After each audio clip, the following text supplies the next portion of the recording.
Good morning and welcome back to the channel everyone. स्वागत आहे तुमचं या नवीन फ्रेश आणि एका भन्नाट ब्लॉग सिरीजमध्ये. आपण 2 दिवसापासून आहे इजिप्तमधल्या कायरोमध्ये आणि आपण कायरोमधले 2 म्युझियम्स बघितलेत. काल आपण गेलो होतो अलेक्झांड्रियाला. अलेक्झांड्रियामध्ये कॅटाकॉम्स बघितले, त्यांची लायब्ररी बघितली. जी जुनी लायब्ररी होती ती पडली आहे, त्याच्या जागेवर नवीन लायब्ररी जी बनवली आहे ती लायब्ररी बघितली आपण. त्याच्यानंतर एन्शियंट ॲम्फी थिएटर जे आहे इथलं रोमन ते बघितलं का. त्यानंतर आपण काल रात्री गेलो होतो गिझाच्या पिरॅमिड्सच्या इथे लाईट आणि साऊंड शो बघायला. आत्ता आपण या हॉटेलमधून चेकआउट करून जात आहोत परत गिझाला आणि आज आपण जात आहोत पिरॅमिड्सच्या आत. सो खूपच जास्त एक्सायटेड आहोत आणि तुम्ही हा व्लॉग नक्की पूर्ण बघा, खूप मजा येईल तुम्हाला. पिरॅमिड्सच्या आत नक्की काय आहे हे तुम्हाला बघायला मिळणार आहे.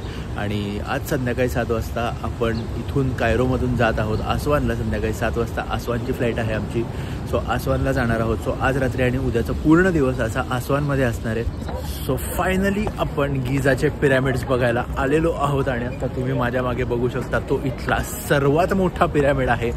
आणि टोटल इजिप्तमध्ये 142 पिरॅमिड्स सापडले आहेत, 142 पिरॅमिड्स सापडले आहेत, पण त्यातले हे 3 पिरॅमिड्स सर्वात मोठे आहेत.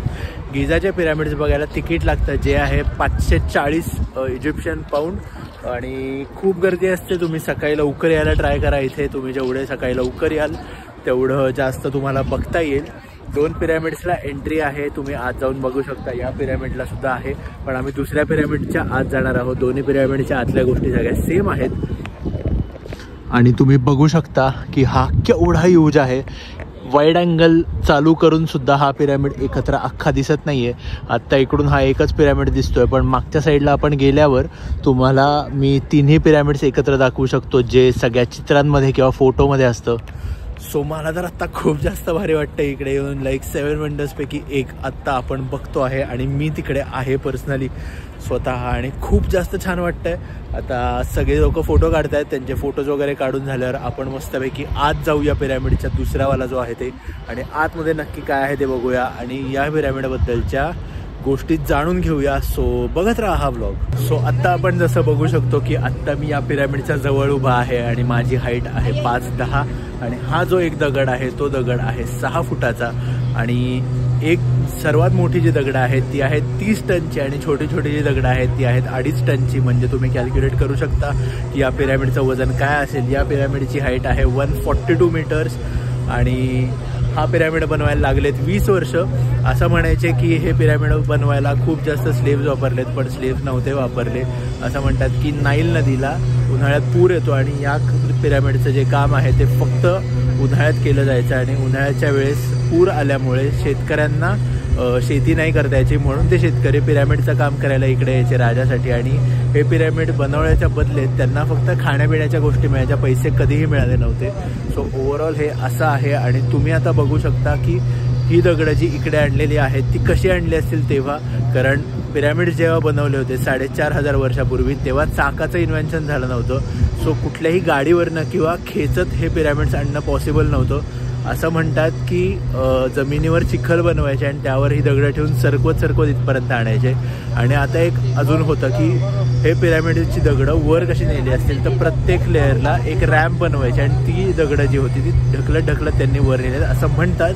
कोणच सांगू शकत नाही की हे खरं आहे का खोटं आहे. सो ओव्हरऑल या गोष्टी जाणून घ्यायला खूप जास्त भारी वाटतं आहे आणि मला ओव्हरऑल बाकी सगळ्या गोष्टी जाऊयात पण इकडे येऊन खूपच जास्त भारी वाटतं आहे. आता आपण दुसऱ्या पिरॅमिडला जाऊया आणि त्याच्या आत जाऊन बघूया नक्की काय आहे. सो आता आम्ही याच पिरॅमिडच्या आत जायचा प्लॅन केलेला आहे. त्याच्या वेगळ्या फीज आहेत 900 इजिप्शियन पाऊंड. पण इजिप्तला आलो आणि पिरॅमिड आतून नाही बघितला तर काहीच उपयोग नाही आहे, कारण आपण सारखे नाही येऊ शकत इकडे. सो आत भेटूया. आपण पिरॅमिडच्या आत आलेलो आहोत. सो इथे असा रॅम्प आहे जिने नाही येत वर चढायला आणि एवढं वाकून वर चढायला लागतं आणि 2 वे आहे. सो एकाच या रॅम्पवरनं सगळ्यांना वर खाली यावं लागतं एकत्र. या गोष्टीसाठी एक लाईक करा.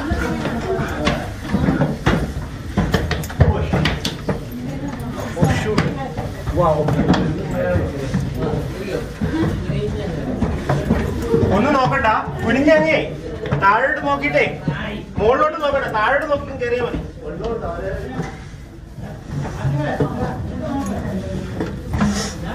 ടെൻഷൻ അടിക്കണ്ട ഒന്നുമില്ല. Very easy. വരൂ. No problem. ओके.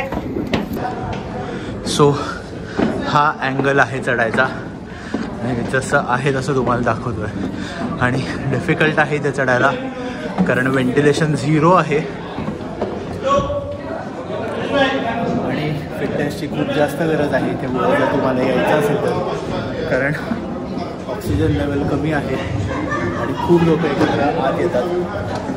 सो विचार करायचा यायच्या आधी योगच या, बट वर्थ आहे येणं. एवढं लांब आपण सारखं येत नाही. सो एवढा एरिया वर आल्यावर इथून परत खाली वाकून आत जावं लागतंय. सो हे असा एक मोठा हॉल आहे आणि इथे राजाला ठेवलं जायचं. पिरॅमिडच्या वर आल्यावर एवढंच बघायला आहे. अख्खं पिरॅमिड बघायला आतून 10 ते 15 मिनटं खूप झाले. वर आल्यावर खूप जास्त गरम होतं. तुम्ही बघू शकता केवढा थांबायला आहे. सो आपलं बघून झालेलं आहे आणि आपण आता परत खाली उतरायला चालू करूया. सो वर येणारी तुम्ही आता इथे गर्दी बघू शकता. किती लोक आहेत आणि पूर्ण एरिया हा बंद आहे. सो सफोकेशन होऊ शकतं. तुम्हाला जर इथे प्रॉब्लेम असेल सफोकेशनचा वगैरे तर तुम्ही इथे यायच्या आधी विचार करा. बट येणं वर्थ आहे. आपण जसे वर आलो होतो तसंच आपल्याला उलटं खाली जावं लागतं इथून आणि दोन्ही साईडनी आपण खाली जात असतो आणि समोर लोक वर येत असतात असं काही. सो जरा टफ जाऊ शकतो. या चढायला थोडं अवघड आहे. चढायला जास्त काही वाटत नाही.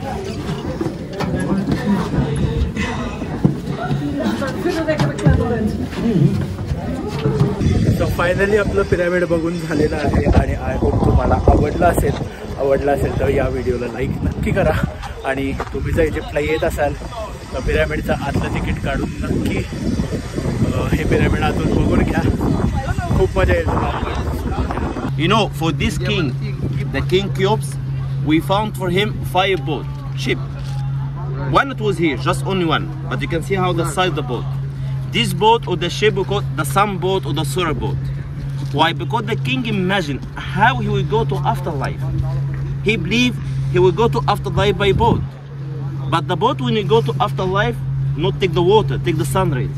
So it's called the sun boat or the solar boat. Around the pyramid we found 5 boats. One it was here, just only one. Later you can see the small one over there, the third one here, and two on the other side. And this boat, it was under here, and the covering by heavy stone, each one weighed 20 tons. How we found? We found by donkey again. Exact 1945, donkey like the camel was walking, and after the donkey, the leg fell down, we found the boat underground. And when we found the boat, it's not complete one, it was just pieces. For example, the biggest one here, how many pieces of the wood? About 1,250 pieces of the wood. How long take to make reconstruction again? 14 years. Because it is very hard. You have wood more than 4,500 years ago. So to make together again, to collect again, need 14 years. This boat made out of the cedar wood. In Egypt, we don't have cedar wood. Cedar wood from Lebanon, by the way. Okay, so the name of the boat, the sun boat or the solar boat. But now, we should have a temple here. One temple here. It's called the funerary or the mortuary temple. Why? Because in ancient time, people after finish mummification, they bring the mummy here to make the party or the ceremony for the mummy for 1 hour, 2 hours. After finish this ritual ceremony, you carry the mummy and put inside the pyramid. So here should be remains of the temple. But now the temple destroyed except only the floor. This is the floor made out of basalt stone. Yeah, it is basalt. This basalt stone. So I mean in ancient time, 4,000 years ago, we should have a temple here. We should have 4 rooms and big meeting or sitting room. It was here in this area. Basalt is not found in Egypt. Basalt? Is it found Found in here, Egypt? but in the Sinai mountain. So आत्ता आपण इथे वर हे 3 pyramids वरून बघायला आलो आहे जिकडे सगळे एकत्र दिसतात.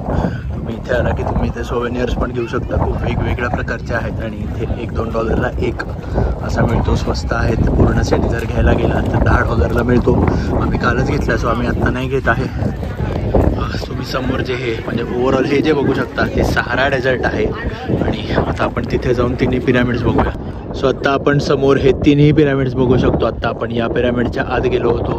हा एक दुसरा पिरॅमिड आहे आणि हा छोटा पिरॅमिड आहे. हा जो आहे तो सर्वात मोठा पिरॅमिड आहे. आपल्याला हे जे वर दिसतं असं कवरिंग सगळ्या पिरामिड्सला होतं, पण ते आता गेलेलं आहे. आणि तिन्ही पिरामिडच्या टॉपला सोन्याचं टोक होतं, तेही आता गेलेलं आहे, कोणी काही ठेवलेलं नाही आहे. बट ओव्हरऑल हे असं सगळं दिसतं आणि खूप छान आहे. सगळं आहे सहारा डेझर्ट. बरीच गर्दी आहे इथे. हा जो पॉईंट आहे या पॉईंटवरनं तिन्ही पिरामिड्स तुम्ही बघू शकता. सो आपण आता इथे स्फिंक्सला आलो आहोत आणि हा असा काही व्ह्यू आहे. इथून आत जाण्यासाठी पास काढायला लागतो, जो आम्ही नाही काढला आहे. पण हे जे स्टॅच्यू आहे हे सर्वात मोठं आहे इजिप्तमधलं. असे 1400 स्टॅच्यूज आहेत टोटल इजिप्तमध्ये, जे वेगवेगळ्या ठिकाणी आहेत, पण त्यातल्या त्यात हे इजिप्तमधलं सर्वात मोठं आहे. सो आपण हे बघायला आलो आहोत आणि खूपच चांगलं आहे. आणि कालच आपण इथे लाईट अँड साऊंड शो बघायलाही आलो होतो. सो इथून आपण हे समोर बघितलेलं आहे आणि ह्याच्या एक्झॅक्ट मागे आपले तिन्ही पिरामिड्स दिसतात. सो लांबून जर आपण हे बघितलं तर असं काही दिसतं. हा फोटो बघा.